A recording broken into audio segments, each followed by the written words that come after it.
जब भगवान श्री कृष्ण का प्राकट्य ब्रज में हुआ, तब कैलाश पर्वत पर ध्यानमग्न भगवान शंकर को यह समाचार मिला। ये सुनते ही उनके अंतर्मन में आनंद की लहर दौड़ गई। महादेव बोले, अब मुझसे रुका नहीं जाता, ठाकुर जी के दर्शन करके ही लौटूंगा। वे तुरंत ब्रज की ओर चल पड़े और नंद भवन के द्वार पर पहुंचे।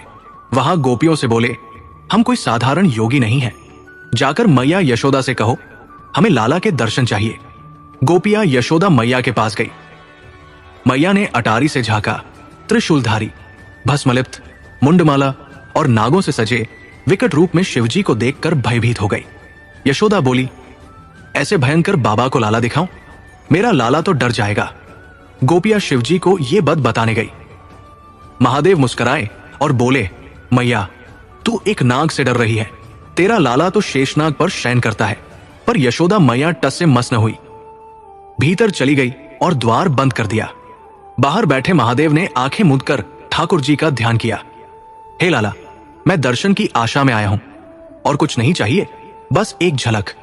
ये भाव सुनते ही श्री कृष्ण अचानक जोर जोर से रोने लगे। मैया ने सब प्रयास किए, दूध, झूला, लोरी, पर लाला शांत नहीं हुए। एक गोपी बोली, मैया बाहर जो योगी बैठे हैं शायद वही नजर उतार सकते हैं। यशोदा ने एक गोपी से कहा, जाओ उन्हें बुला लाओ।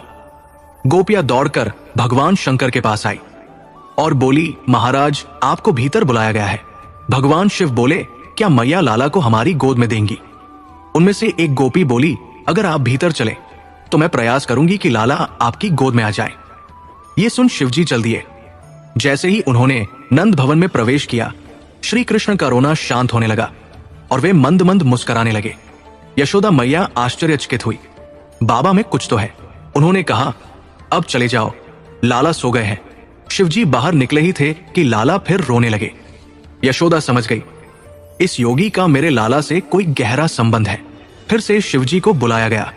जैसे ही बाबा ने श्री कृष्ण को गोद में लिया, लाला हंस पड़े। शिवजी ने लाला को पालने को दंडवत किया और कहा, मैया तू क्या जाने तेरी गोद में कौन खेल रहा है। इसके बाद शिवजी ने अपनी शिव श्रृंगी बजाई।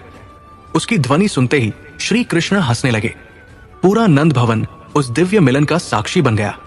ये कथा बताती है कि सच्चा भक्त प्रभु के दर्शन के लिए कितना व्याकुल होता है और प्रभु भी अपने प्रेमी की भक्ति को व्यर्थ नहीं जाने देते। ये लीला श्री कृष्ण और शिवजी के बीच की अनंत आत्मीयता का प्रतीक है, जिसमें भक्ति, प्रेम और समर्पण का अद्भुत संगम है। जय श्री राधे कृष्ण।